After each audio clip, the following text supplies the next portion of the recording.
Welcome back to the channel. Today's is gonna be a little different. Not all exactly about physical fitness, but more about the fitness of the United States of America at this time. I wanted to bring up a couple subjects, and in my humble opinion, we're headed in quite an odd direction. And I say our fitness is very poor. On a report card, I would give it a D-. And I would say we're not ready for a whole lot of great exercising and being enthusiastic about living a solid, strong life. Instead, I would say we're on life support. And here are some of the reasons why. So, it's no question that we've all been experiencing hyperinflation as of late. Groceries are extremely high. Rent is incredibly high. Owning a vehicle is a huge pain in the ass. Everything's a subscription, and a lot of people are in credit card debt, college debt, and we know all this. We get it.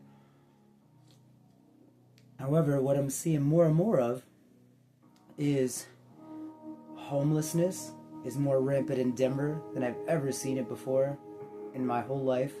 And it's now reaching towards the working class areas and out of the city. And on some of the back roads, there's little tent cities popping up. And I'm not blaming them. There's a lot of people out there on hard times, or they don't want to work, or they prefer to be in the city and camp in the city and sleep where they want and don't want to pay these crazy prices. Plenty of mentally ill people. We get it. But what is our government doing? What are our governments in here in Denver doing to clean any of this up? I don't see much. I know there's places to eat and rescue missions and such, but it just seems like it's being more collected. You know, I see more tents going up, more people homeless, more women walking in the streets that are homeless with nowhere to go. More often than not, it hasn't slowed down. I haven't seen this before, but when I come home from work in the Costco parking lot, there's people sleeping in their cars, but not just one car. There's several people in the lot all sleeping in their cars at the same time, as if this is the spot they reside. And once again, no blame. It's tough out there. It's super hard. But that's a scary thought for being in one of the richest countries in the whole world. We got well-to-do citizens sleeping in their car because they can't get an apartment or get a loan for a house because they don't make 5 times the allowed rent price they're supposed to make. It's wild, you know. Talking about people making $10,000 a month. It's highly unlikely. That's pretty odd. Most people are literally in survival mode, scraping by. I also want to bring it to the political problems that are definitely taking place, and we are not blind to this at all. In fact, it's been ramped up over the course of the last 2 weeks since the Charlie Kirk assassination. There's been quite a bit of political aggravation for the left and the right, and it's not a good thing to witness people dancing, cheering, being happy about this, showing that they are in some sort of bliss because an innocent man has died, and he may have not been liked by everybody, said some hard truths, but he allowed a table for people to come to and speak their piece, and he wanted to converse with them back. In America, land of free speech, he was shot, cold blood, murdered in front of thousands of people, in front of nearly the entire internet, went viral, and in front of his own family. And that's absolutely heartbreaking. And it has caused a stir up, a shake in society that is very palpable. And if you can't feel that by now, I mean, you are absolutely delusional. You need to get off of whatever antidepressant you're on and feel this. This is real. This is now. This is part of life going forward. A turning point for America, if you will. What that entails is political lawlessness that could take place on the right or the left, conservative or liberal. Either way, it feels like we're the ones being manipulated here on the ground from the puppeteers at the top playing us. And I could swear that they want us at each other's throats. They want us to disagree. They want us to possibly move towards a heightened security state where we're never without the possibility of being watched over by some sort of authority, and not very free at all if we're living in fear of one another, our neighbors, because you can't just pick out people that are good people and bad people. And if this is true, that we're gonna politically divide ourselves to this degree to where we can create crime against each other and it's okay, that's not a good place to live in for any of us, and we know this. In fact, in Washington, D.C., this is already taking place, and they have the National Guard there, and there's tanks, there's men and women in uniform, full up, looking like there's going to be a war. There's Hummers everywhere, and just army presence. And some people are saying, this is great, it's more peaceful here in Washington, D.C., and there's a bunch of people saying that this is crazy, and then this is a couple steps away from martial law. Now, the president did this to qualm the violence and the robberies going on and all the crime. So it's a crackdown on crime, and I totally get that, but it's opening the door to something else, you know? You're like, well, we stopped the problem here. Let's just continue to open up Pandora's box and unleash the potential for being mass surveilled in all parts of the country, big or small, having military overwatch. And that's a scary thing. I personally don't want martial law on the streets. I think that's no way to live.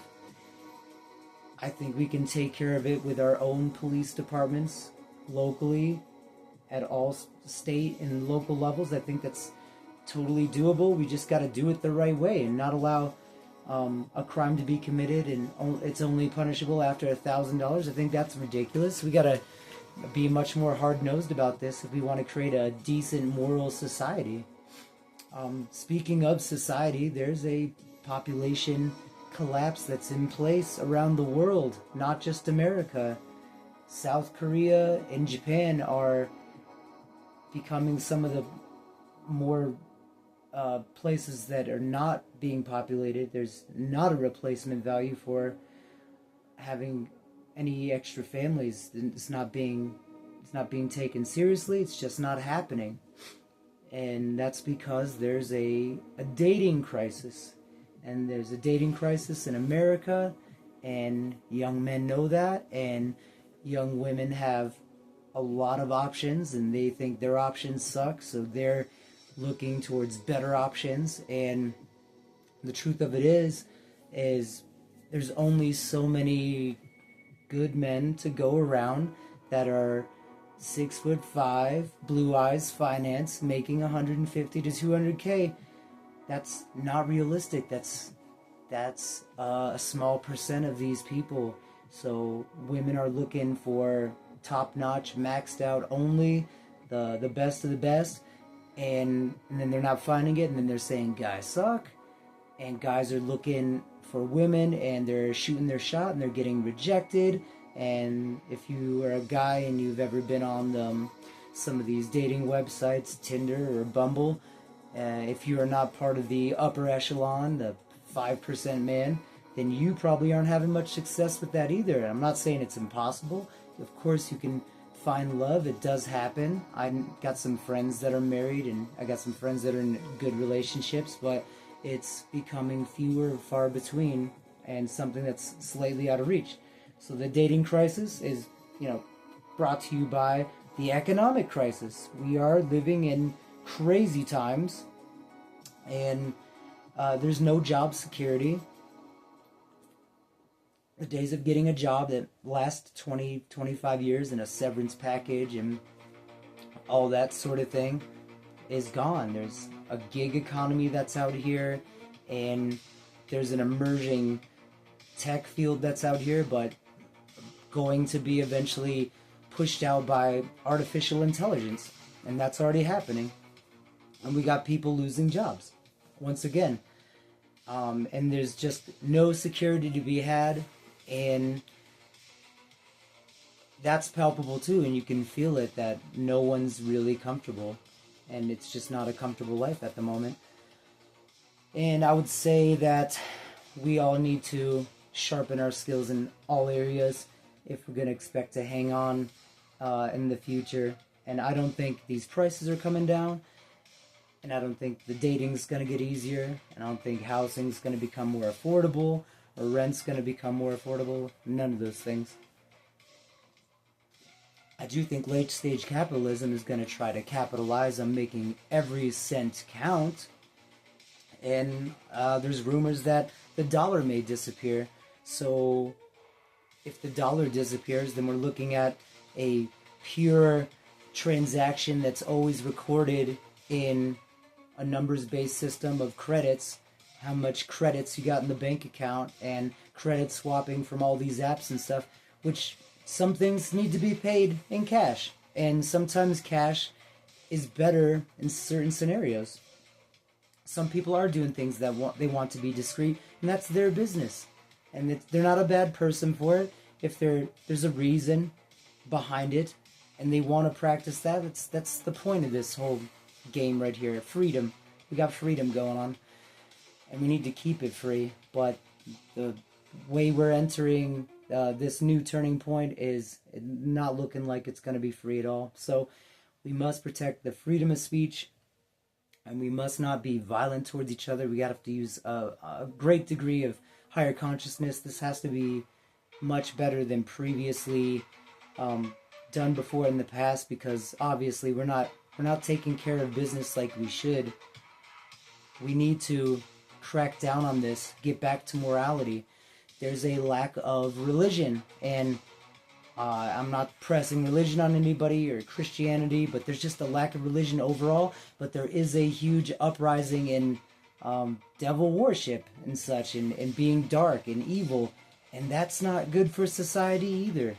So we got all these things all at once, plus the AI takeover. It's a lot for the human being to take on.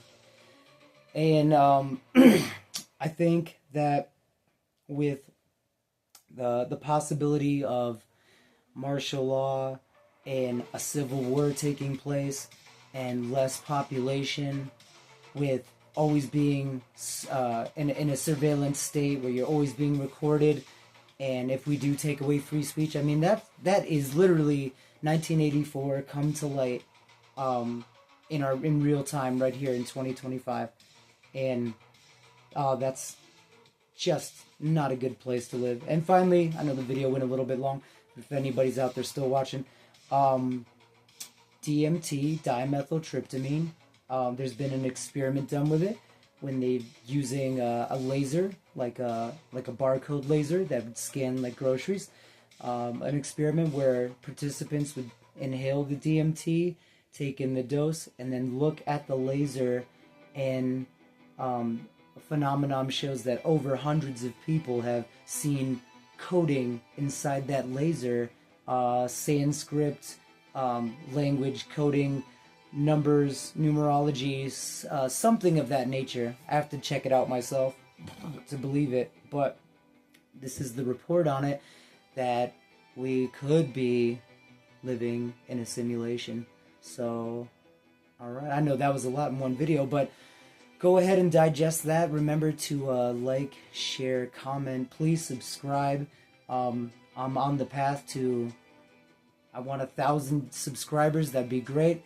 Get the word out, into fitness, into philosophy, I'm into it all. Let's talk. I love conversing through YouTube. So please like, share, comment, subscribe, and let's stay safe, stay strong, stay optimistic. I don't want to leave anybody without hope here. The best you can do is take care of yourself, take care of your heart, take care of others around you. Don't be a stick in the mud. You can do better than that. We're here to do good on this planet, so let's take care of each other. God bless you. Love you lots. Stay fit, stay legit, and never quit. Signing out.